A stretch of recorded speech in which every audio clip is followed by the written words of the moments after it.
Everybody, welcome back to another episode of the Founders Cut. I'm here with Jon Katz, the founder of Amia.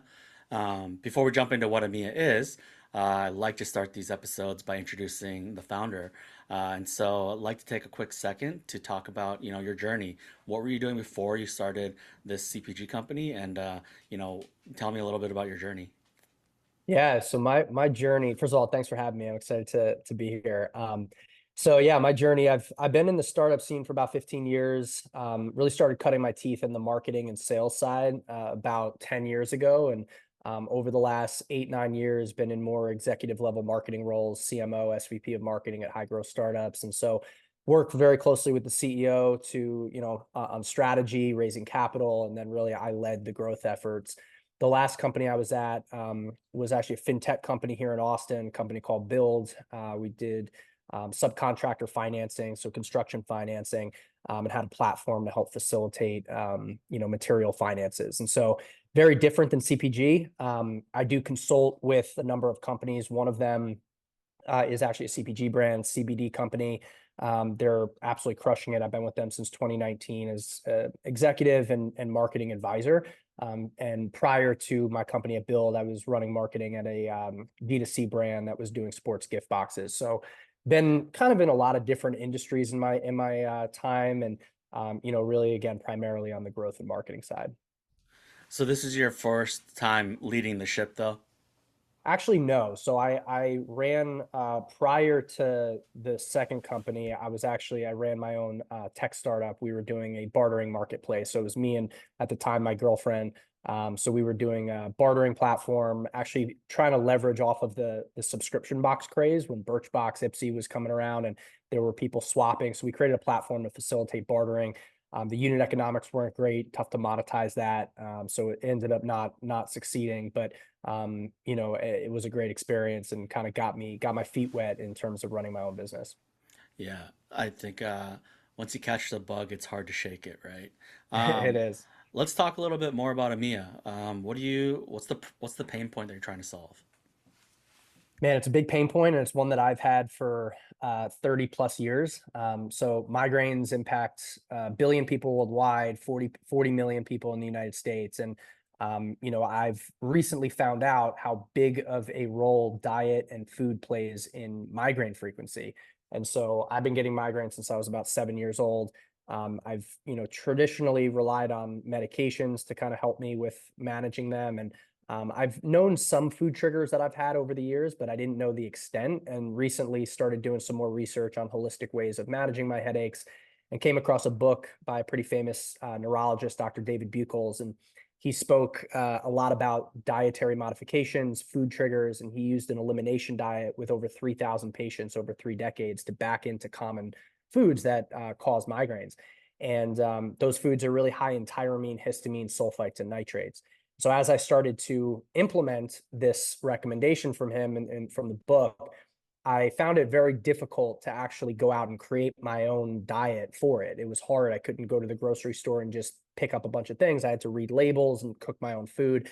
And so I decided to, start my own brand where I make it easy and convenient for the 40 million Americans and billion people worldwide who suffer from it to get what I'm coining trigger-free foods, so foods without any of the common migraine triggers. When we talk about your first horizon of a product and a company, like where are you starting with what kind of products are you rolling out with? So I rolled out in November with a snack bar. The reason we went with a snack bar, I ended up speaking to about 40 different people who do suffer from migraines. And one of their big pain points is on the go foods that they can trust and just grab. And so, we dabbled in looking at a few different types of things, but bars kind of stood up as the number one option that people were interested in using. So we launched with a snack bar. As you think about the industry at large, how nascent is it? Do you have a lot of competitors in this space?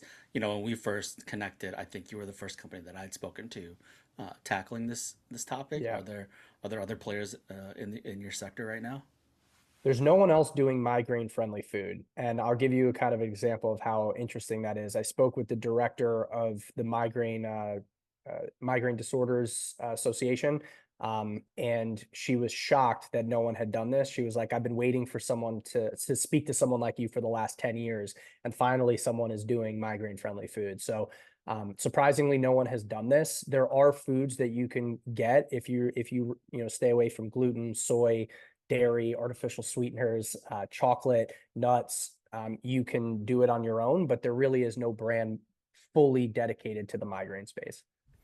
When you think of the future for your company, do you consider yourself to be a platform for all sorts of foods in the space, or are you going to try to kind of stay true to just like the convenient on the go product kind of sector? No, I see this as a very, very broad-based approach where we're going to go into a lot of different grocery categories. I think sauces, dressings, frozen dinners, all different types of snacks, even butters and milks. I think we can get into at some point. Those are all way down the line, but I am looking to lead this initiative around creating the trigger-free category, and for people to get benefit from it, they really need to incorporate it across their entire diet. Yeah, you had mentioned that it's really challenging to do this on your own. Like if you're give me some imagery here. If I'm walking down the grocery store aisles and I'm trying to like pick out foods, like how often are those trigger ingredients actually showing up in products? Almost every single product. It's very difficult to find a product on the shelf that is a manufactured product that doesn't contain it. The closest ones, at least in the bar category that I did a lot of research on. So 88 Acres is, a very, very good brand. They do seed-based snack bars, and most of their flavors include chocolate or some kind of like mostly chocolate. So they do have some what I'd coin trigger free, but I'd say it's less than 50%, probably 20 to 25% of their bars are actually trigger free. And then you look at a company like Bobos, which does oat based bars. So we're oat and seed based bars. So we kind of blended the two. They use xanthan gum, and during my research and working with some of the doctors, I realized we couldn't use xanthan gum. So every one of their products contains that, so it wouldn't be good. So it's difficult to find trigger-free products. You talked about the research that you kind of leaned on. What are some of the stats that came out of that research? Like eliminating 10%, 20%. Like I guess like how did they do it, and what were the results for the patients that they were tracking? So from the book, Heal Your Headache, he used the elimination diet and worked one-on-one with patients. He didn't have a statistically significant study. He was able to say, based on what I've seen anecdotally across 3,000 patients, this is what I've noticed. With that said, there are a lot of different triggers that people have, and everyone's going to be fairly unique, right? What we're saying is we're not going to cure your migraines. We are going to make it easy and convenient for you to avoid the most common triggers. There could be triggers that are in our bars that someone has. It may not be a common trigger, but it may still be a trigger for them. With that said, there are studies that have happened over the years, I think several in Germany, and we put these on our website, that summarize dietary modifications and how there are statistically significant improvements to migraine frequency with certain dietary modifications. Yeah, I'd be curious. You hear about some of these like blue zone countries, blue zone communities. Do you know if they have less migraines compared to like a country like ours that are like highly processed and I think of like Mediterranean diet. Do they Mhm. have less migraines? I guess I'm just kind of curious. Like, have you seen other populations of people that practice what you're doing in your products that might be a good reflection of what you could achieve? That's a great question. I'd probably have to do some research on that to see. I would presume that countries that have less processed food would certainly have less migraine. Yeah. I Okay. would almost guarantee it, because a lot of the processed components Yeah. are triggers. Yeah, that's kind of what it sounded like when we were discussing early on. Um, Talk a little bit about the journey so far. When did you get started? What exciting milestones that you might have crossed? Just like to kind of give the audience some perspective on how far along you are. Yeah, so launched the brand in November, and we've done over 50,000 in sales, approaching 60,000 in sales. So we're starting to get to that 10K a month range in recurring revenue.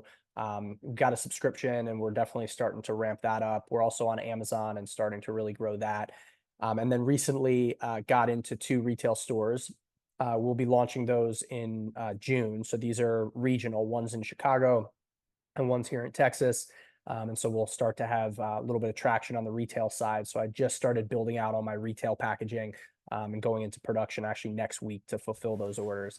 And then the really big news, which I'm not going to say who it is yet because we haven't announced it, but I signed a celebrity co-founder who also struggles with migraine, just like me.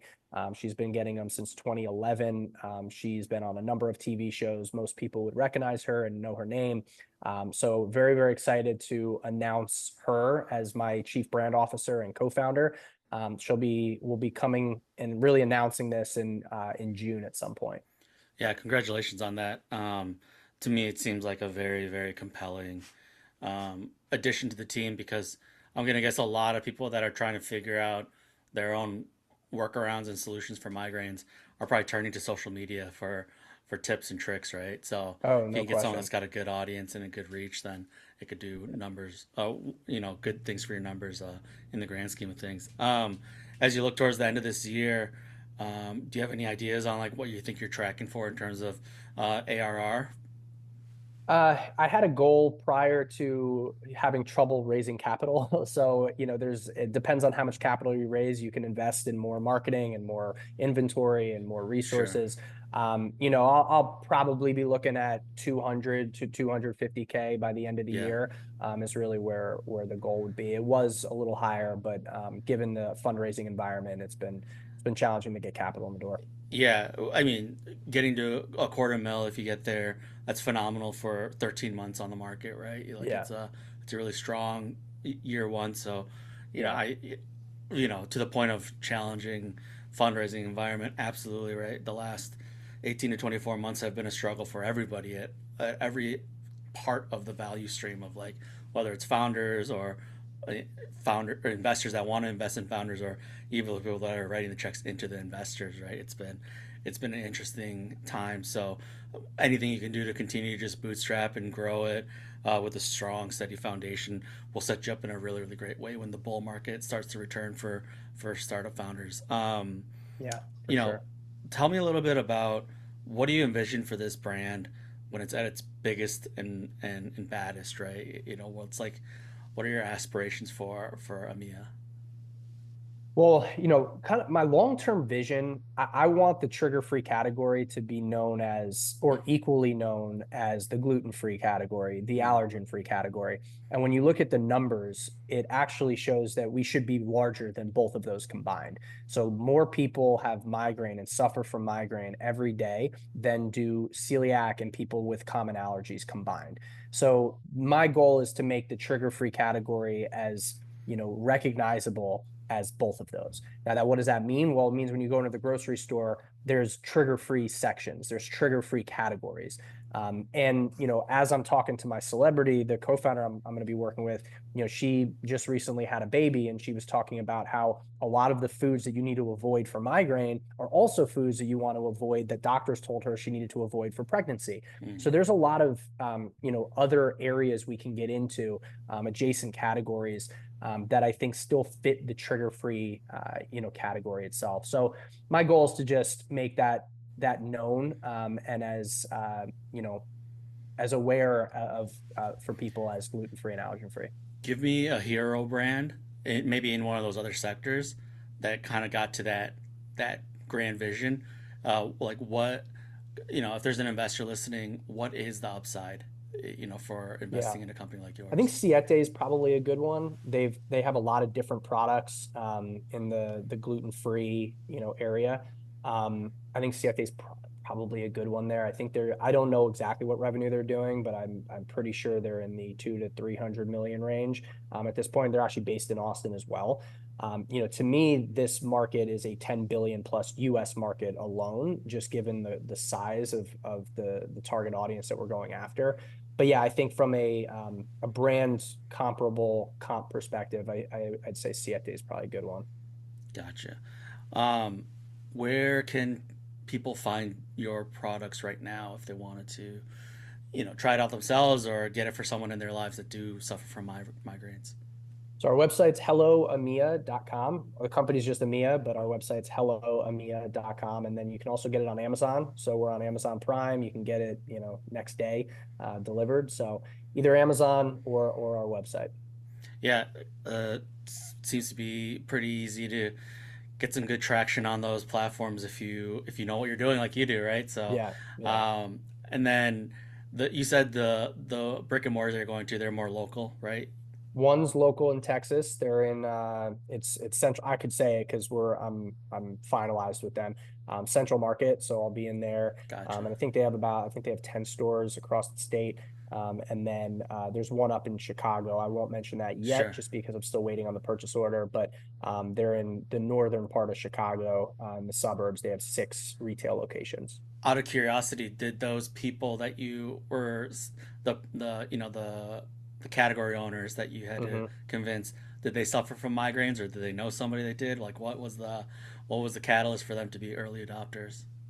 I think they loved the product when they tried it. They were like, "This is actually really, really good." And I think they're both innovative thinkers, right? Yeah. They want to get ahead of the curve and what's happening in CPG and better for you food. And I think it was just they liked the packaging, they liked the flavors, they liked the product, they tried it, and they thought, hey, let's give this a shot. Gotcha. Makes a lot of sense. If people want to reach out to you, whether they're interested in learning more about, your company for whatever reason that might be, like what's the best way for them to get a hold of you? You can email me, John at helloamia.com, JON, no H. And you can also, I could give my phone number. I don't really care. So 908-581-0824. Shoot me a text so I know, because I kind of ignore a lot of those spam calls. But yeah, Man, happy to that's connect. the hustler founder mentality for sure. Um, as we kind of get close to the end of this, any advice you want to share with founders that are out there, maybe specifically in CPG or just broadly speaking, that you think if you were starting over, you'd want someone to share with you? I think number one, get mentors. I have really, really good advisors, good mentors. I'm pretty experienced in my career, but it doesn't preclude me from knowing what I don't know and seeking advice. And so I think getting the right people to support you. I don't think I'd be where I am today, even without the advisors that I've brought on. And so they've been huge helps to me. So make sure you put the right people around you, seek advice. And you don't have to take all the advice you get, but you need to at least hear it, and then you make the best decision for your business. And then for me, it's been finding unique ways to get distribution and get the bars in people's mouths, right? And so I found one that's been really successful for me in Texas, in Austin specifically, is going door to door to offices, people that are in the office, and I think it's a great office product. So I was like, hey, let me just Mm, reach out to some Austin companies. And so while it's not necessarily a fully scalable thing for me, it's a way to start building up Austin and building up my local community. And so I've been, pounding the pavement there. I have another meeting tomorrow. I'm going to a law firm, and I'm going to go meet with some people and hopefully get the bars in the office there. So, just finding a unique way to get in front of your audience, and depending on what your product is, figure that out, what makes sense for your business. yeah, absolutely. I think yeah,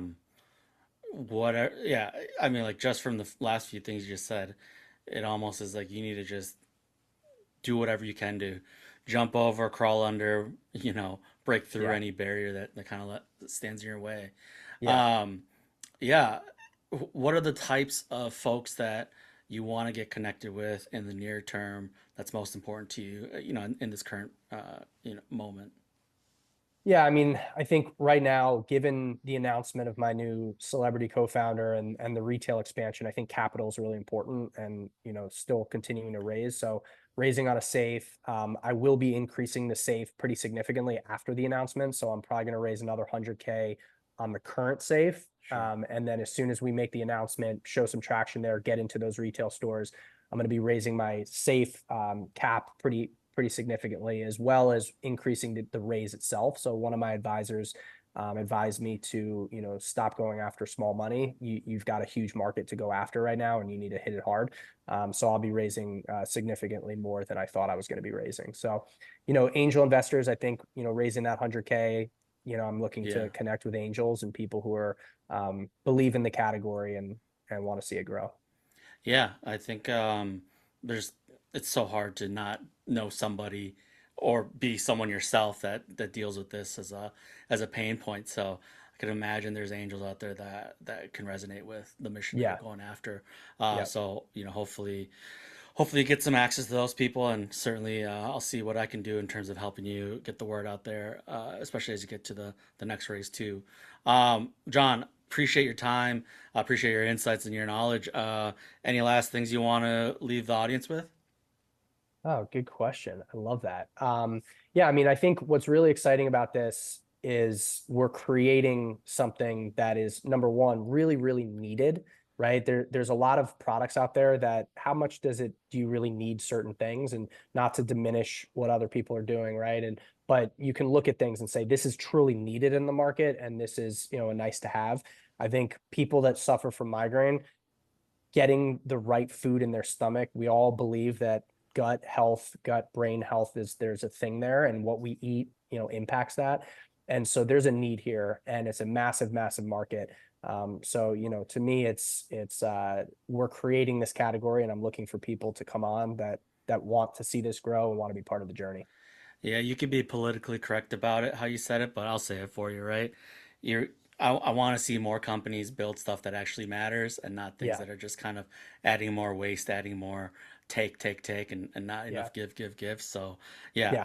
There you go. there's enough random products out there that aren't actually making a difference. So it's cool to see somebody come in and see an opportunity for solving a problem for people that have been experiencing it for, as you put it, decades, right? Decades. Yeah, yeah, Yeah, yeah, and I don't think it's getting any better with the way that things are getting more and more processed, more and more preserved, and all that kind of stuff. yeah, So, yeah, yeah, I think it's hard work, but need people like you to come forward and do that. So, appreciate your yeah, time, and we'll see your products in stores maybe closer to my market soon. yeah, yeah. I'm excited for that for sure. Thanks for having me on, Adam.